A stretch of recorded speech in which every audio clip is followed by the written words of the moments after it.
Hey guys, I'm going to show you how I recanned some dill relish from a number 10 can. Now this is not USDA approved, so I just want to throw that out there. I'm doing this at my own risk, but this is a number 10 can of dill relish that I got for $1.25 at the Dollar Tree. And I can't use all of this relish at one time, so I'm going to put it into pint jars here and process it like I would with most any other relish recipes from a canning book you'd find.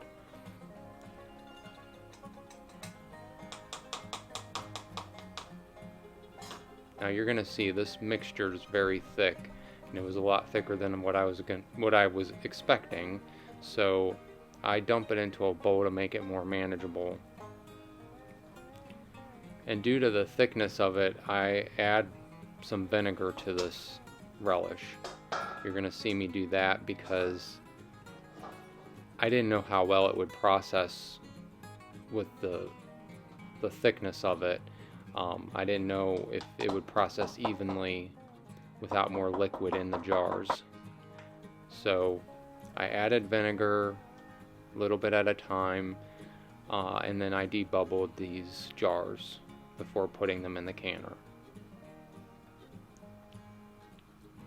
Now my lids have been washed in hot soapy water with my rings.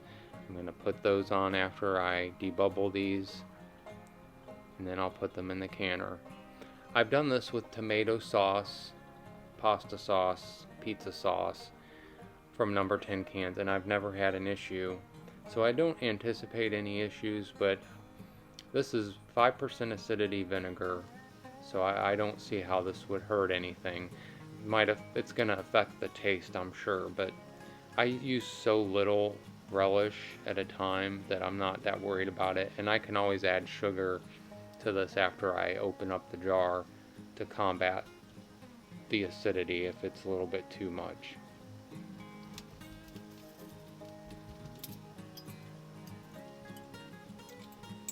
I just do these rings finger tight before I put them in the canner. Now I have an electric water bath canner. I use it a lot now.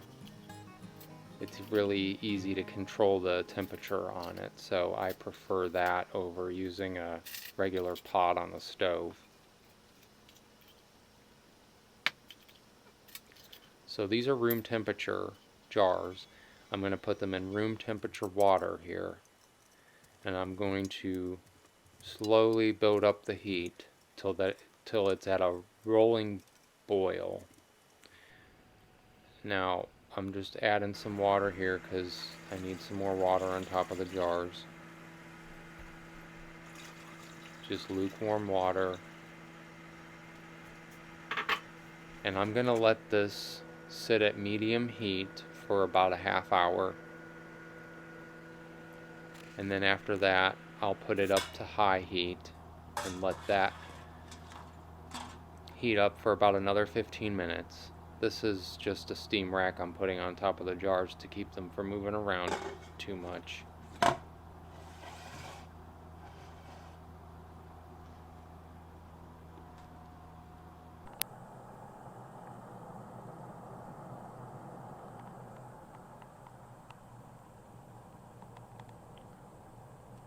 Once this comes up to a rolling boil, full rolling boil, I'm going to let that process for 15 minutes. That's what I need to do for my altitude, my elevation. Once that's done processing for 15 minutes, I'm going to let the canner cool for 5 minutes before I take the jars out. And everything turned out nicely and sealed up without any real issues, so just wanted to share that with you and hope you enjoyed the video. Thanks for watching.